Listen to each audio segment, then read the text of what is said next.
ఆనాడు కుటుంబం కోసం పరిశ్రమ కూడా స్థాపించి తల్లి కానివ్వండి బ్రహ్మని కానివ్వండి నీతి నిజాయితీతో సంపాదిస్తే ఆ డబ్బులు మేము ఖర్చు పెట్టి రాజకీయాలు చేశాం.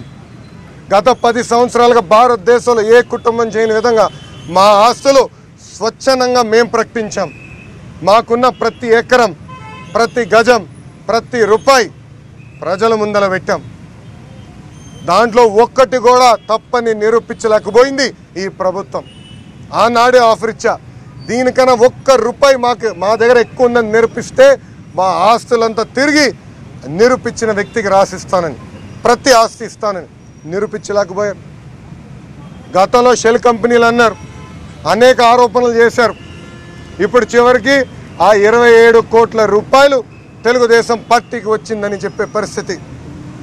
తెలుగుదేశం పార్టీ ఒక పద్ధతి ఉన్న పార్టీ, క్రమశిక్షణ ఉన్న పార్టీ. ఆనాడు అన్న ఎన్టీఆర్ దగ్గర నుంచి చంద్రబాబు నాయుడు గారి వరకు ఒక పద్ధతి ప్రకారం మేము నడిచాం. ఆనాడు చంద్రబాబు నాయుడు గారు ఒక్క చిటికేసి ఉంటే ఈరోజు ఈ పిచ్చి జగన్ రోడ్ల పైన తిరిగేవాడా, పాదయాత్ర చేసేవాడా అని ఆలోచించమంటున్నాం. 2014లో మేము సభ్యత్వం చేశాం, 2016లో సభ్యత్వం చేశాం, 2018లో కూడా మేము సభ్యత్వం చేశాం. అదేవిధంగా 2022 ఏప్రిల్లో కూడా మేము సభ్యత్వం చేశాం. తెలుగుదేశం పార్టీ సభ్యత్వ రుసుము 100 రూపాయలు. మా అకౌంట్లు, పార్టీ అకౌంట్లు చూడండి.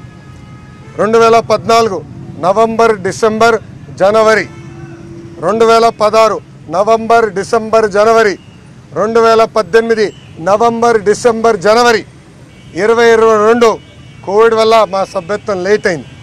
ఏప్రిల్ మాసంలో తీసుకుంటే, అకౌంట్లో తీసుకుంటే దాంట్లో క్లియర్గా దాదాపు 1300 బ్రాంచుల్లో మా కార్యకర్తలు చెమటోర్చి గడప గడపకెళ్ళి తెలుగుదేశం పార్టీ సభ్యత్వం అందించి 100 రూపాయల రుసుము తీసుకుని ఆ అకౌంట్లో, ఆ బ్రాంచుల్లో డిపాజిట్ చేస్తాం జరిగింది.